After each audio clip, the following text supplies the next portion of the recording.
ওই বস্তির ভেতরে যেই মসজিদ ছিলেন ওই মসজিদকে আগুনে পোড়াতে পারে নাই।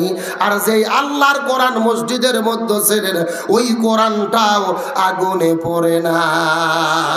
অনেকেই ব্যাখ্যা দিচ্ছে, বৈজ্ঞানিক ব্যাখ্যা, বলতেছে কোরআনের পৃষ্ঠা মোটা থাকে তো এই জন্য আগুনে পড়ে না, মসজিদ ভালো ছিল তো এই জন্য আগুন ধরেনি। এগুলো হলো নাস্তিক্যবাদী ব্যাখ্যা। ইমানদার মুসলমানের ইমান বলতেছে আমার রব ওই মসজিদ আর কোরআনকে রক্ষা করেছে। আল্লাহ কোরআনের কত সম্মান দিয়েছেন, কোরআনের কত ইজ্জত দিয়েছেন, কোরআনের কত মান আল্লাহ তাআলা দান করেছেন।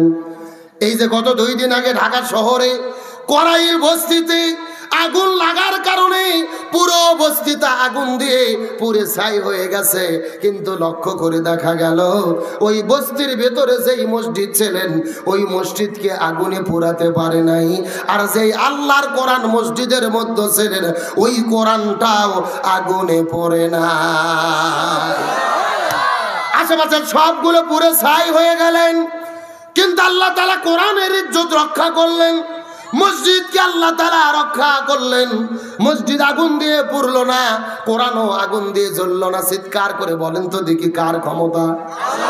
আল্লাহ রাব্বুল আলামিন বলেন তাবারাকাল্লাযী বিয়াদিহিল মুলক ওয়া হুয়া আলা কুল্লি শাইইন কাদির। এই দুনিয়ার ভেতরে রাষ্ট্রপতি প্রধানমন্ত্রীর কোনো ক্ষমতা নয়, র‍্যাব পুলিশ বিজিবির কোনো ক্ষমতা নয়, সর্বময় যিনি ক্ষমতার মালিক, চিৎকার করে বলেন তিনি কি? আল্লাহ তাআলা নিজেই বলেছেন ইন্না নাহনু নাযালনা যিকরা ওয়া ইন্না লাহু লাহাফিজুন। এই কোরআন আমি আল্লাহ তাআলা নিজেই অবতীর্ণ করেছি, আর কিয়ামত পর্যন্ত এই কোরআনকে আমি আল্লাহ তাআলা নিজেই হেফাজত করব। এই কোরআন আল্লাহ নাযিল করেছেন, এই কোরআনের ইজ্জত রক্ষার দায়িত্ব আল্লাহ তাআলা নিয়েছেন। চিৎকার করবেন আল্লাহু আকবার। অনেকেই ব্যাখ্যা দিচ্ছে, বৈজ্ঞানিক ব্যাখ্যা, বলতেছে কোরআনের পৃষ্ঠা মোটা থাকে তো এই জন্য আগুনে পড়ে না, মসজিদ ভালো ছিল তো এই জন্য আগুন ধরেনি। এগুলো হলো নাস্তিক্যবাদী ব্যাখ্যা। ইমানদার মুসলমানের ইমান বলতেছে আমার রব ওই মসজিদ আর কোরআনকে রক্ষা করেছে। ইব্রাহিম আলাইহিস সালামকে আগুনে ফেলে দেওয়া হয়েছিল, ইব্রাহিম নবীরকে আগুনের ভেতরে জান্নাতের বাগানের ফুল বাগিচায় কে রক্ষা করলো? আল্লাহ। আগুন জ্বলে কিন্তু ইব্রাহিম নবী জ্বলে না। জোরে বলেন আগুন জ্বলে, ইব্রাহিম নবী জ্বলে না। তাহলে এত দৃষ্টান্ত থাকার পরেও আপনি কেমনে বৈজ্ঞানিক ব্যাখ্যা খোঁজেন? ঈমান আকীদা পরিষ্কার করেন। যেই আল্লাহ তাআলা ইব্রাহিম নবীকে আগুনের মধ্যেও হেফাজত করে, ওই আল্লাহ চাইলে আগুনের ভেতরেও কোরআন আর মসজিদকে হেফাজত করতে পারে। সুতরাং ইসলামের বিরুদ্ধে লাগিয়েন না। সেই করাইল বস্তিতে হাজারো মানুষ রাস্তায় বসে আছেন, তাদের কাছে খাবার নাই। রাতের গভীরে রাত 2-3টের দিকে আমিরে জামাত ডাক্তার শফিকুর রহমান হাতের মধ্যে কম্বল আর খাবারের প্যাকেট নিয়ে ওই গরিব দুঃখী মানুষের কাছে চলে গেছে। আলহামদুলিল্লাহ বলেন। আমরা দলমত রাজনীতির জন্য বলি না, সাদাকে সাদা বলি, কালোকে কালো বলি। আমিরে জামাত ডাক্তার শফিকুর রহমান একজন মানবতার ফেরিওয়ালা। গত 16 বছর আমরা দেখেছি যেখানেই বন্যা হয়েছে খাবার নিয়ে গেছে, শীতার্ত মানুষের ভেতরে পোশাক নিয়ে গেছে, বিপদগ্রস্ত মানুষের কাছে দাঁড়িয়েছে। হযরত ওমর ফারুকের কথা আমরা শুনেছি, সারা রাত ঘুরে ঘুরে এইরকম মানুষের খোঁজ খবর নিত। আর আমরা ওমর ফারুককে দেখিনি, কিন্তু ডাক্তার শফিকুর রহমান আমরা আমিরে জামাতকে দেখেছি। আমি এখান থেকে আপনাদেরকে শিক্ষা দিতে চাচ্ছি, যদি এইরকম আলেম ওলামা ক্ষমতায় যায়, উমর ফারুকের শাসনের কথা শুনেছি, আমরা দেখতে পারি নাই। তবে আল্লাহর কোরআন হাতে নিয়ে আপনাদের বলি, এই বাংলাদেশে কোরআন যদি ক্ষমতায় যায়, আলেমেরা যদি বাংলাদেশ পরিচালনা করে, উমর ফারুকের শাসন এই বাংলার জমিনে চালু হবে ইনশাআল্লাহ। আমরা কি আলেমদের শাসন দেখতে চাই? কারা কারা চাই? দুটো হাত আল্লাহকে দূরে দেখা।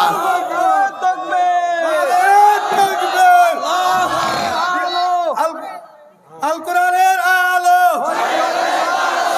ইসলামের শত্রুরা আরে তাকবীর, ইসলামের শত্রুরা আল কোরআনের আলো, ইসলামের শত্রুরা আরে তাকবীর। আল্লাহ কবুল করুক, বলেন আমিন। আপনাদের কি কষ্ট হচ্ছে? আলোচনা কি চলবে? ছেলে মাদ্রাসার ছেলে এরা 2-1 করে ওঠে, আবার ওখানে গল্প করে, খুব সাবধান। আমার নজর কিন্তু সব দিকে আছে, সবাই কম লক্ষ্য করেন। তাহলে চিৎকার করে বলেন শান্তির জন্য কি লাগবে? আমার বন্ধুগণ, মুসলমান ভাইরা গভীর মনোযোগ লক্ষ্য করুন। আমি সরাসরি কোরআন হাদিস থেকে আপনাদের কিছু মেসেজ দেওয়ার পরে আপনাদের মধ্য থেকে বিদায় নিয়ে চলে যেতে চাই। লক্ষ্য করে বোঝার চেষ্টা করেন। আমার নবীজি বিদায় হজের দিনে সলক্ষ সাহাবীদের ভেতরে নবীজি কত চমৎকার করে বলেছেন, তারাকতু ফীকুম আমরাইন লান তাদিল্লু মা তামাসসাকতুম বিহিমা কিতাবাল্লাহি ওয়া সুন্নাতা রাসূলি। রাসূল ডাকতে বলে, সাহাবীরা রে, আমি তোমাদের ভেতরে দুইটা জিনিস রেখে যাচ্ছি, যদি তোমরা আঁকড়ে ধরতে পারো কখনোই তোমরা পথভ্রষ্ট হবে না। এক নাম্বার কিতাব আল্লাহ, আল্লাহর কিতাব কোরআন, আর দুই নাম্বার সুন্নাত রাসূলি, রাসূলের সুন্নাত হাদিস। তার মানে বোঝা গেল এই জমিনের মধ্যে যদি আমরা শান্তি পেতে চাই, কোরআন সুন্নাহ আঁকড়ে ধরা ছাড়া কোনো উপায়। এই সুন্দরগঞ্জ মুসলমান গভীর মনোযোগ। আমার নবী জমিনের ভেতরে শান্তি কায়েম করার জন্য 17 বছর বয়সের ভেতরে এই জমিনের মধ্যে একটা দল গঠন করেছিলেন, যে দলের নাম হলেন হিলফুল ফুজুল। কি নাম বললাম? কথাগুলো সুন্দর করে বোঝার চেষ্টা করবেন। নবীজি 17 বছর বয়সের ভেতরে হিলফুল ফুজুল নামক সংগঠনটা তৈরি করার পরে 17 বছর থেকে শুরু করে 40 বছর পর্যন্ত নবীজি 23 বছর ধরে চেষ্টা করলো এই জমিনে শান্তি কায়েম করার জন্য।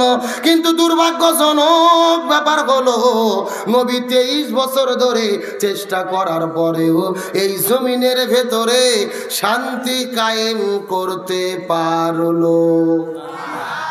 এ গাইবান্ধার মুসলমান গভীর মনোযোগ। নবীজি 23 বছর ধরে চেষ্টা করেছে, কিন্তু জমিনের ভেতরে শান্তি কায়েম করতে পারলো না। কিন্তু নবীজির বয়স যখন 40 বছর হয়ে গেল, আল্লাহ নবীজির উপরে কোরআন নাজিল করলেন। নবীজি যখন কোরআনের দাওয়াত দেওয়া শুরু করলো, এই কোরআন জমিনে বাস্তবায়ন হয়ে গেল, জমিনের মধ্যে শান্তি প্রতিষ্ঠা হয়ে গেল। নবীজির জীবনটাকে দুই ভাগে ভাগ করার চেষ্টা করেন। নবুয়ত পাওয়ার আগে 23 বছর 17 থেকে 40 পর্যন্ত, আবার নবুয়ত পাওয়ার পরে 23 বছর 40 থেকে শুরু করে 63 পর্যন্ত। আগে 23 বছর নবী চেষ্টা করলো, কিন্তু শান্তি কায়েম করতে পারলো না। কিন্তু পরে 23 বছরের ভেতরে নবীজি কেন শান্তি কায়েম করতে পারলো, এর পেছনে কারণ হলো আগের 23 বছরের ভেতরে নবীজির কাছে দল ছিল, কিন্তু নবীর দলের সংবিধান আল্লাহর কোরআন ছিল না। কথা কি বোঝা যায়? এ ভালো করে বোঝেন। আপনার আমার মতো 2 টাকার ছুটকে ফাটকে হুজুর না, এলাকার তেল তেলা গয়ান্দার নেতা না। স্বয়ং বিশ্বনবী 23 বছর ধরে তার দলের দ্বারা শান্তি কায়েমের চেষ্টা করেছে, কিন্তু নবী পারে নাই। তার কারণ আগের 23 বছরে নবীর উপরে কোরআন নাজিলই হয় নাই। কিন্তু পরের 23 বছরে 40 বছর বয়সে যখন নবীর উপরে কোরআন নাজিল হলেন, নবী কোরআনের দাওয়াত দিল, এই জমিনে কোরআন বাস্তবায়ন হয়ে গেল, শান্তি প্রতিষ্ঠা হয়ে গেল।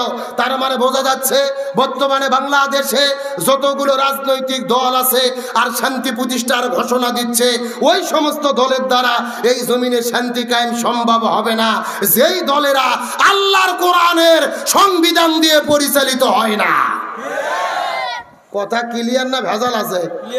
কেন ভাই, যেই দল নিজেরাই কোরআন দিয়ে চলে না, ওদের নিজেদের ভেতরেই তো 1 বছরে 1.5 বছরে নিজেরা মারামারি করে 170 জন কুপকাত। কথা বলে না কেন?